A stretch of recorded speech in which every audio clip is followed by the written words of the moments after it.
this was a documentary that was covering a very well-known topic about a sitting, about a president whose, reputation is at best very controversial. The idea he should be getting $1 billion in damages for the clip that was shown on Panorama is I think slightly deranged. Now let's turn our attention to this BBC story. Now the BBC has apologised to Donald Trump for that Panorama episode that edited together two separate parts of that infamous speech. But it has rejected his demands for compensation. They do not want to stump up any cash.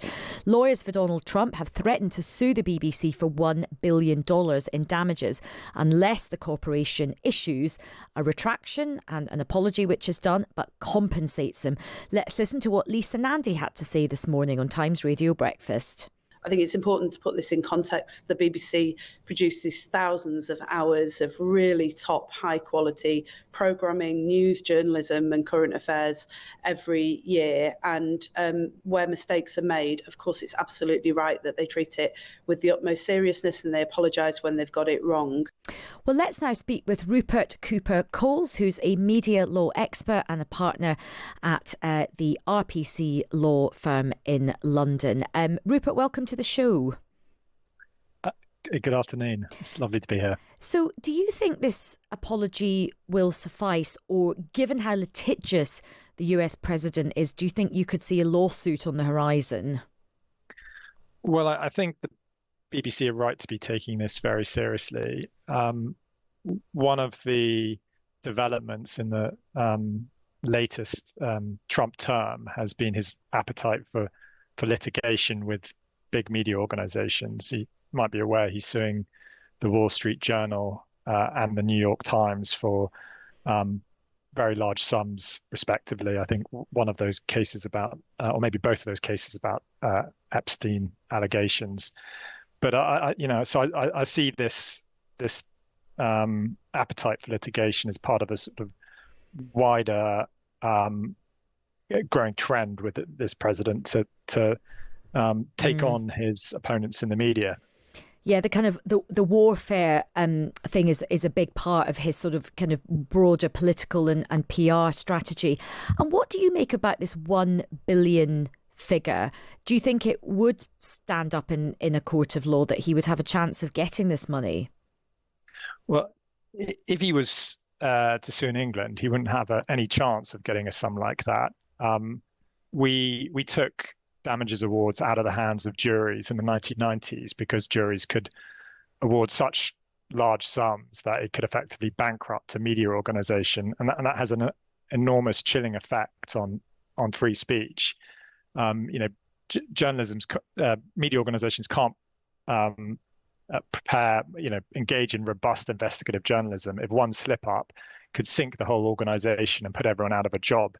So America doesn't have those caps on damages, and they do have, as a result, absolutely eye-watering damages awards. I'm not a US defamation specialist, but I suspect that figure is an unrealistic figure of what he could realistically expect. But all the same, America has legislation to protect US citizens from foreign, including English, libel lawsuits. And I think threats like this from an American politician against a British media organization raise questions about whether we ought to be shielding our media organizations against damages awards, which could effectively bankrupt the BBC. And how could that happen? Well, in America, they've got something called the Speech Act, which effectively says a foreign libel judgment isn't enforceable in the US unless liability would accrue in the US as well. And we don't have any reciprocal piece of legislation like that.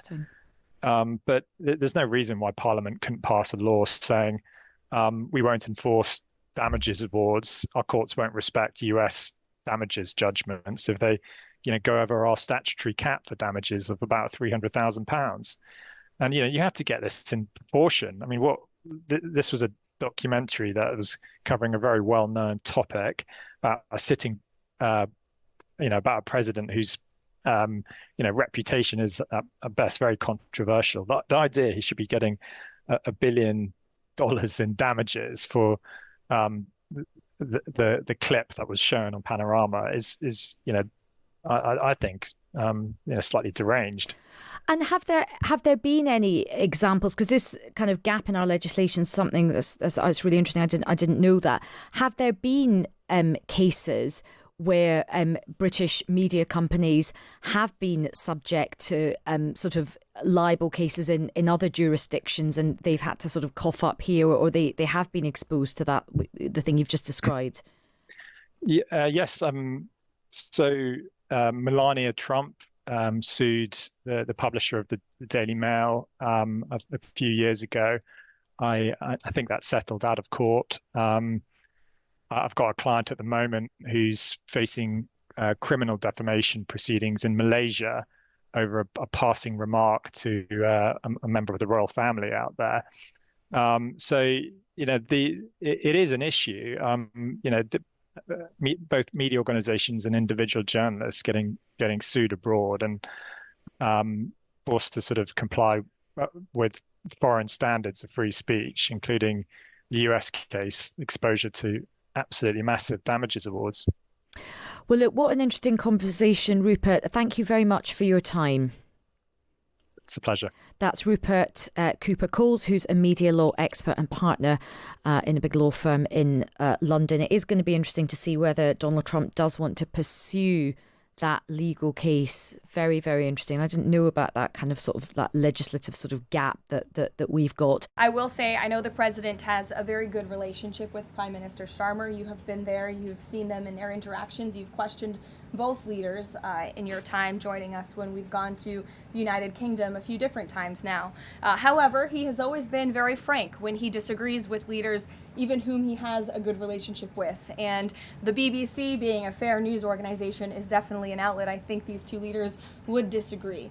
The president has made it very clear that this is a leftist propaganda machine that is unfortunately subsidized by British taxpayers, and he thinks that's extremely unfortunate for the great people of the United Kingdom and Great Britain.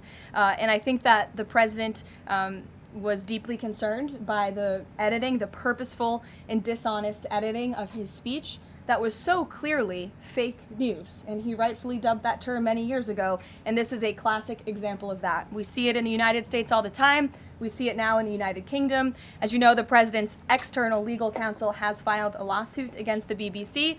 We expect that to continue.